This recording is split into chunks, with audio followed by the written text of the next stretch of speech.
അസ്സലാമു അലൈക്കും വറഹ്മത്തുള്ളാഹി വബറകാതുഹു. അൽഹംദുലില്ലാഹ് വസ്സലാത്തു വസ്സലാമു അലാ റസൂലില്ലാഹ്. പ്രിയമുള്ള സഹോദരന്മാരെ, സഹോദരികളെ, പടച്ച റബ്ബ് നമ്മെ എല്ലാവരെയും അനുഗ്രഹിക്കുമാറാകട്ടെ.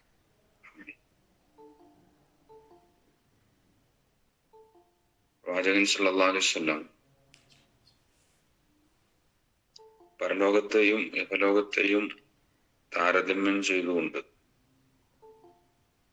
സഹാബത്തിനോട് പറഞ്ഞ ഒരു കാര്യം, വല്ലാഹി മദ്ദുനിയ ഫിൽ ആഖിറതി ഇല്ലാ മിസ്ലു മാ യജ്അലു അഹദുക്കും ഇസ്ബഅഹു ഹാദിഹി ഫിൽ യമ്മി ഫൽയൻദുർ ബിമ തർജിഉ.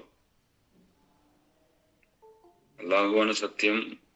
പരലോകവുമായി താരതമ്യം ചെയ്യുമ്പോൾ ഇഹലോകത്തിന്റെ ഉദാഹരണം നിങ്ങളിൽ ഒരാൾ തന്റെ വിരൽ സമുദ്രത്തിൽ മുക്കിയെടുക്കുന്നത് പോലെ മാത്രമാണ്. എന്നിട്ട് ആ വിരലിൽ എന്തുമായാണ് അത് മടങ്ങി വരുന്നതെന്ന് അവൻ നോക്കട്ടെ. എന്നുവെച്ചാൽ കടലിൽ നമ്മുടെ വിരൽ മുക്കിയാൽ വിരലിന്റെ അറ്റത്ത് അവശേഷിക്കുന്ന ഒരു ചെറിയ വെള്ളത്തുള്ളി ഉണ്ടല്ലോ, ആ വെള്ളത്തുള്ളിയാണ് ഈ ദുനിയാവ്. ആ കടലാണ് ആഖിറം.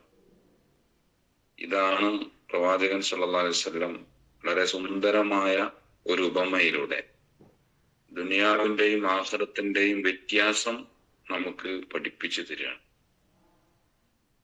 നമ്മൾ ആലോചിച്ച് നോക്കുക, ആ ചെറിയ വെള്ളത്തുള്ളിയിലാണ് നമ്മളുള്ളത്. ആ തുള്ളിയിൽ തന്നെ നമ്മുടെ ആയുസ് വളരെ കുറച്ചാണ്. ചെറിയ ആയുസ്സുമായിട്ടാണ് നമ്മളൊക്കെ വന്നിട്ടുള്ളത്. ആ തുള്ളിയിലുള്ള നമ്മുടെ ആയുസ് വളരെ കുറവാണ്. അതിൽ തന്നെ കുറെ നമ്മളിപ്പോ ജീവിച്ചു തീർത്തു. ഇനി വളരെ കുറച്ചേ ബാക്കിയുണ്ടാകും. ആ വളരെ കുറച്ച് മാത്രം മുമ്പിൽ നിൽക്കുമ്പോഴും നമുക്ക് ദുനിയാവിനോടുള്ള ഇഷ്ടം, ദുനിയാവിനോടുള്ള അടങ്ങാത്ത ആഗ്രഹങ്ങള്, ആഖിറത്തിനോടുള്ള ആഖിറത്തെ കുറിച്ചുള്ള ചിന്തയില്ലായ്മ, ഇങ്ങനെയൊക്കെയാണ് നമ്മുടെ അവസ്ഥയെങ്കിൽ അപ്പോ നമ്മൾ നമ്മെ കുറിച്ച് ആലോചിക്കുക, അല്ലെ? എത്ര വലിയ വിഡ്ഢിത്തമാണ് നമ്മൾ ചെയ്തുകൊണ്ടിരിക്കുന്നത് എന്ന് നമ്മൾ ആലോചിച്ച് നോക്കുക. ദുനിയാവിലെ ജീവിതം ഒരു കച്ചവടം പോലെയാണ് എന്ന് പറയാറുണ്ട്. നമ്മുടെ ആയുസ്സാണ് ആ കച്ചവടത്തിന്റെ മൂലധനം. അതിലുള്ള ലാഭം എന്ന് പറഞ്ഞാൽ ഈ ആയുസ്സിൽ നമ്മൾ ചെയ്യുന്ന സൽക്കർമ്മങ്ങൾ, നഷ്ടം നമ്മൾ ചെയ്യുന്ന ദുഷ്കർമ്മങ്ങളും.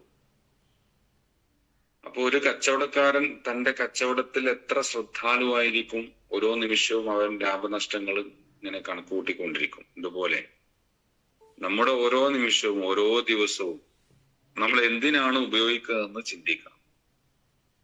നമുക്ക് ഇന്നത്ര ലാഭം കിട്ടി, ഇന്നെത്ര നഷ്ടം കിട്ടി എന്ന് നമ്മൾ ഈ യഥാർത്ഥ കച്ചവടത്തില്, അല്ലെ, നമ്മള് സാധാരണ ദുനിയാവില് നമ്മൾ നടത്തുന്ന കച്ചവടത്തിലൊക്കെ വളരെ ശ്രദ്ധയോടുകൂടി സോഫ്റ്റ്വെയർ ഒക്കെ വെച്ചിട്ട് പ്രോഫിറ്റ് ആൻഡ് ലോസ് ഒക്കെ കണക്ക് കൂട്ടും.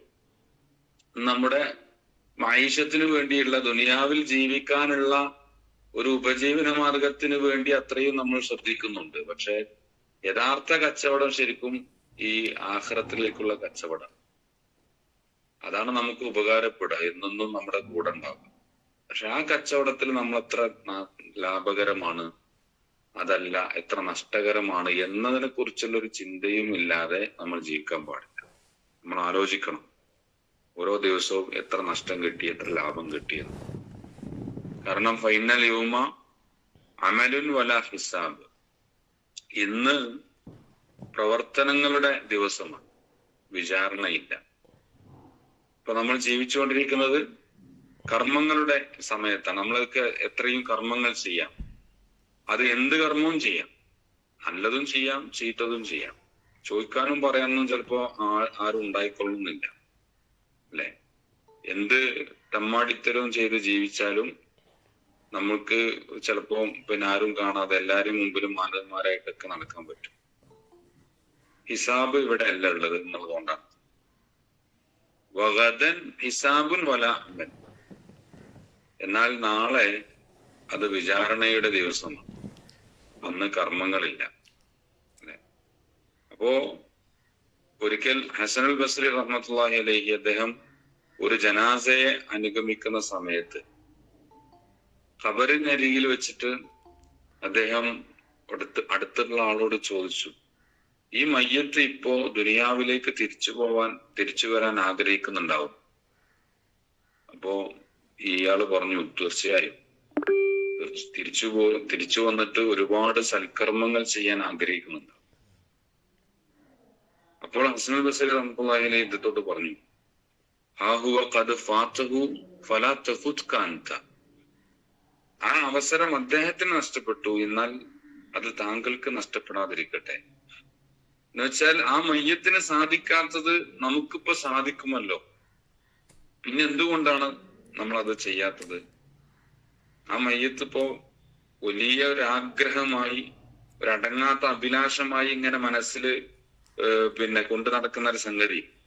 എങ്ങനെയെങ്കിലും ദുനിയാവിലേക്കൊന്ന് തിരിച്ചു വന്ന് കുറച്ച് സൽക്കർമ്മങ്ങളൊക്കെ ചെയ്യണമായിരുന്നു, കുറെ പശ്ചാത്തപിക്കാമായിരുന്നു, തൗബ ചെയ്യാമായിരുന്നു എന്നൊക്കെ വലിയ ആഗ്രഹത്തോടു കൂടി കിടക്കുന്ന ആ മയ്യത്ത്, അതിന് സാധിക്കാത്തത് ഇപ്പോ നമുക്കിപ്പോ സാധിക്കുമല്ലോ, നമുക്കിപ്പോ അതിനുള്ള ചാൻസ് ഉണ്ടല്ലോ.